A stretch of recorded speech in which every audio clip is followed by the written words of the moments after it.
These are the 5 biggest mistakes that most people are making in the gym that are killing their gains.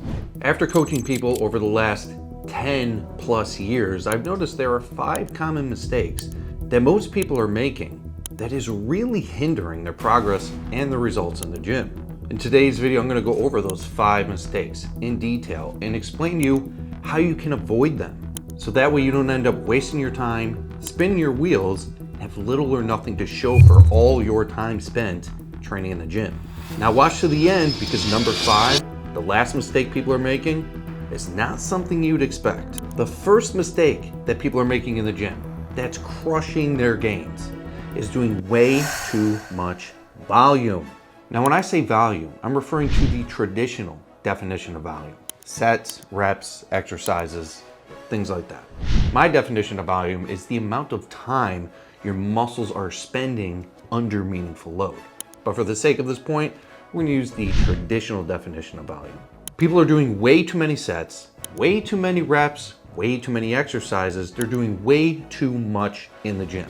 And the reason is, people look up to their favorite influencer or physique athlete or maybe even bodybuilder, and then they see what kind of workout they're doing.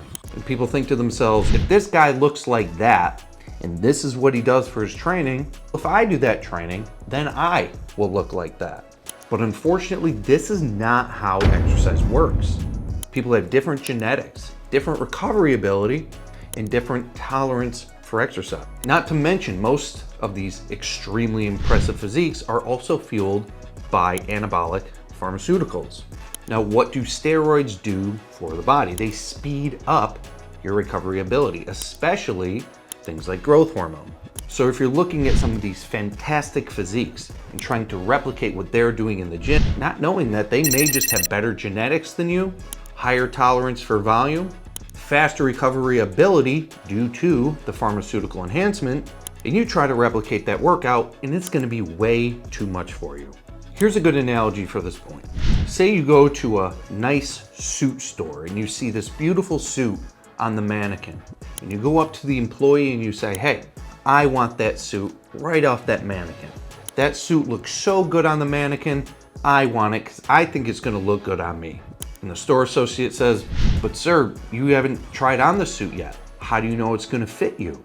But you say, it looks good on that mannequin, I know it's gonna look good on me, no need to try it on. You take the suit home, you put it on, the suit's either way too big or way too small, and it looks awful on you because you didn't take into consideration the specific size of the suit and if that suit fit your body. The same holds true for exercise programs. Copying some random bodybuilder or random influencer's program is like taking the suit right off the mannequin and expecting it to look as it does on the mannequin on you without ever even taking size into consideration. And this is where most people are making this mistake by doing way too much exercise, thinking they can recover from it and adapt to it because their favorite influencer, YouTuber, or bodybuilder does. What you need to do is tailor the volume and the frequency to your specific recovery ability and tolerance for volume. And don't make the mistake of just copying random workouts because they're likely not going to fit your body. A second huge mistake a lot of people are making is they're doing way too many workouts per week. Lots of people try to cram as many workouts in one week as they possibly can under the assumption, the wrong assumption, that more workouts per week are going to lead to better results and faster results. Now the literature shows quite clearly that more workouts don't necessarily lead to better results. They may lead to your optimal results or your genetic potential a little bit faster. But with each additional workout per week, the difference in how much faster you get to your genetic potential becomes more and more negligible to the point where you wouldn't even notice it. And a lot of people try to control their body's response to exercise by trying to cram in a lot of volume, cram in a lot of workouts per week, because we live in a culture where we get things fast and we want our optimal results fast. We want our physique fast. So we try to do as much as we can possibly tolerate to get it as quickly as possible. But what I like to tell my clients is, you cannot Amazon Prime your best physique. We're used to getting things so fast. We're used to getting things overnight. We're used to getting things within a few hours if we order it. But how fast your body responds to exercise and how quickly your physique changes, it's It's not under your control. So instead of trying to cram as many workouts in that you can possibly tolerate per week, try doing the minimal amount of effective workouts that's gonna lead to your desired result. And for most people, this is 2, maybe 3 workouts per week. Because if you're able to tolerate doing 6 or 7 workouts per week, you're missing the key component that drives results in the gym, which is intensity of effort. You simply could not train with high intensity of effort 7 days a week. It would be physiologically impossible. You would be completely run down and you would almost certainly result in overtraining. So just stick to 2, maybe 3 workouts per week and stop worrying about doing as much as possible because it's not gonna get you to your optimal results any faster. The third mistake a lot of people are making, and it's probably the biggest mistake, is they're not training hard enough. Now we know, and I sound like a broken record, intensity of effort is the #1 most important thing in the gym when it comes to stimulating results and stimulating improvements in muscle size and muscle strength. And what most people are doing is they're making the first and second mistake by trying to do as much exercise as possible, that in order to tolerate it, they're pulling back on the intensity of effort. What you should do instead is focus on pushing your body as hard as you can in every exercise and then adjusting the volume to accommodate that high amount of intensity, not the other way around. When it comes to training, the volume, the frequency, it's almost irrelevant if intensity of effort is not there.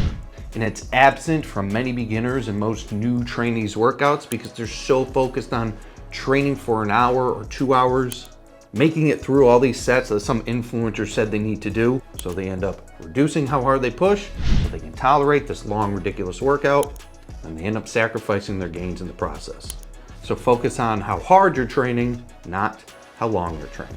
The fourth mistake, which is one of my relatively controversial viewpoints on exercises, people are lifting way too fast. Now listen to when I say this. There is not a single additional benefit to doing a weightlifting exercise explosively compared to doing them with more control, more slowly. Outside of if you are a competitive power lifter or a competitive Olympic lifter, for the sake of improving general strength, muscle hypertrophy, there is no benefit to doing an exercise quickly. There is, however, massive benefit in controlling the exercise and reducing the amount of forces or external forces on your connective tissue. Now, when people end up getting hurt in the gym, it's not because of that one thing they did that day that hurt them. It's the behavior of what they did in the gym for the last 5, maybe even 10 years. Every time you lift and lower quickly, that jerk is what Dr. Keith Barr refers to it as, accumulates small amounts of wear and tear and damage on your connective tissues over time. This accumulated damage eventually, if done too frequently for too long of a duration without letting your connective tissue heal in the process, because you're training every single day, eventually results in connective tissue that becomes too weak to handle what you're doing to it, and boom, you get a partial tear or a total tear of your tendon. Now, if you're lifting and lowering the weight slowly with control and slow changes in direction, you're reducing the amount of jerk or shearing forces or external force on the connective tissue and significantly reducing the amount of damage, making it almost impossible to get hurt in the long run. So I highly recommend you slow the negative down, slow down the changes in direction, and control the positive phase of the movement. You don't need to go extremely slow in the positive, 2, maybe 3 seconds is just fine. Because if the weight is adequate enough or challenging enough, it's not gonna be able to go up quickly anyway. If you're finding the weight can just shoot up, the weight probably isn't heavy enough. If you focus on more controlled repetitions like this, you're gonna have bulletproof tendons and you're never gonna get hurt in the gym and you're gonna be able to train for the rest of your life. So, slow everything down. Now the fifth biggest mistake people are making in the gym is this. Have you ever heard of the phrase paralysis by analysis? That can describe the fitness culture today. People spend so much time worrying about these tiny, small, little details, like how much protein, 50 grams or 40 grams? Should I do 8 reps or 12 reps? Free weights versus machines?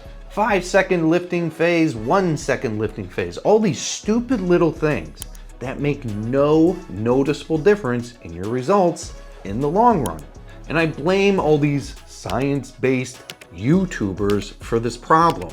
These YouTubers need to come out with content all the time. So they start regurgitating nonsense studies that are virtually meaningless when it comes to your long-term results, and get people worried about all these stupid little details and end up confusing you even more. And here's what happens. People aren't satisfied with their results. They've been going to the gym, they haven't turned into Neckzilla yet. They've only been training for 3 months and they're thinking, oh, maybe I'm not eating enough protein, or maybe my rep tempo is too fast or too slow, or maybe I need to do a different split. Maybe I should do push-pull or upper-lower or full body. And they start getting paralysis by analyzing all these other factors that, in the long run, don't mean noticeable difference. Usually the problem is they have unrealistic expectations for results, they have average genetics, or they have no clue how to train hard. So what they end up doing is they end up spending all this time manipulating all these tiny little details, thinking that it's going to actually make a noticeable difference. And it doesn't, because it won't. All you need to worry about is training as hard as you possibly can, eating a well-balanced diet, focusing on increasing your protein, eating relatively high protein, and doing this relatively consistently over a decent period of time. Don't try to manipulate small little details to speed up the process, because as we said before, this process isn't really under your control anyway. Manipulating small factors of your diet and your training is not going to speed up your results anymore. Think the 80-20 rule. 80% of your gains are going to come from 20% of your behaviors.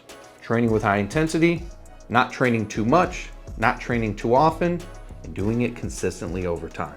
That's responsible for the majority of your results in the gym. Now, if you want to level up your training and dial in all the other aspects of your training to make sure it's perfect, and learn from me personally how to get the best results that your body can possibly get in the gym with just 2 or 3 workouts a week, click the link below, join my school group for free. I have dozens of brand new, higher quality, longer duration, more in-depth exercise instruction videos, along with longer concept videos, and 1 new video upload every single day, going over the more intricate details of high intensity training, more of the science of exercise, so you can equip yourself with the knowledge necessary to make sure you're doing everything correctly. So click that link below, join my value-packed school group for free, and level up your exercise knowledge.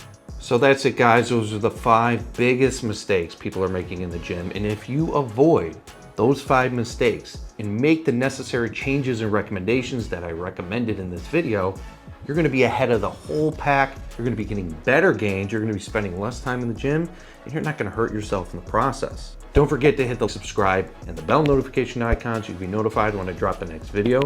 And again, don't forget to join my free school group so you can learn even more. I'll see you next time.